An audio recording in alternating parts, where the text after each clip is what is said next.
This week we're making veg curry with chickpeas, and instead of cauliflower we've got sweet potato. Now it cooks really nicely in the microwave, so you can use chunkier bits like this, and then carrot instead of parsnips. Just cut the carrot a bit smaller than the sweet potato because it takes a bit longer to cook, and then cut your onion nice and small and dice your garlic as small as you can.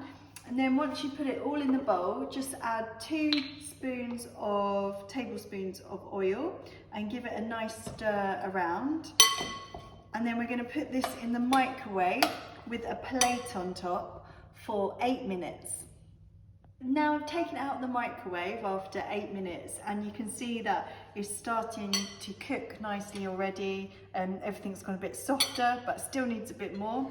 So we've got some spices here. I've used a teaspoon of each spice. So that's 1 teaspoon of curry powder, 1 of turmeric, which makes it nice and yellow, 1 of ground coriander and 1 of ground cumin. And I've just put a little pinch of chili in because I like that.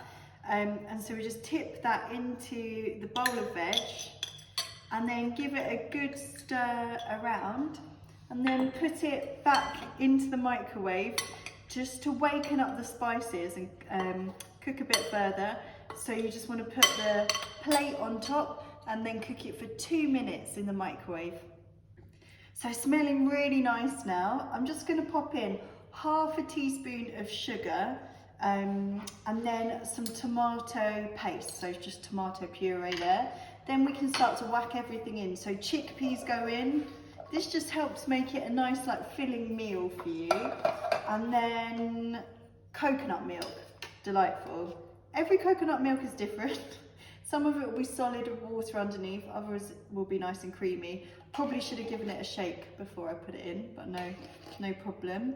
And then you want to stir that round. I'm just going to add a splash of water into this can to try and get the last bit. So I didn't boil the kettle long ago, so that's nice and hot.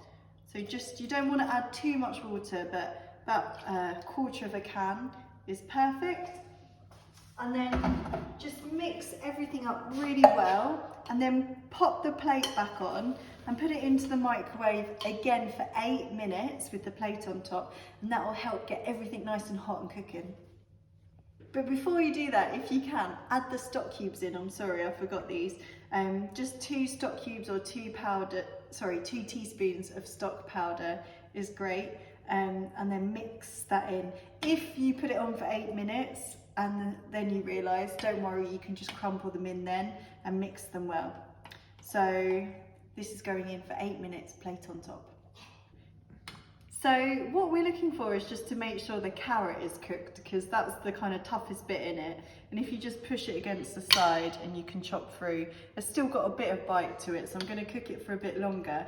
But once your vegetables are soft, you can then let it stand for a few minutes and eat it, or you can kind of keep cooking it down till the sauce thickens up.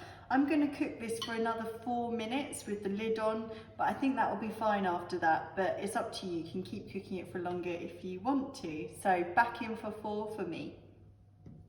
And after 4 minutes, it's cooked down. The veg is really soft and it tastes nice, so I'm really happy with that. You could cook yours for a bit longer if you want the sauce to thicken up even more, but I think that's nice as it is.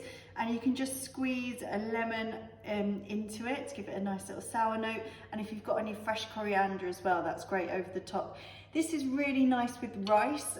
Rice is not great reheated, so just cook it at the time of eating. You can cook it in the microwave. What you want to do is, say you add 1 cup of rice, then you need to put 2 cups of water over it, so just double the amount of water.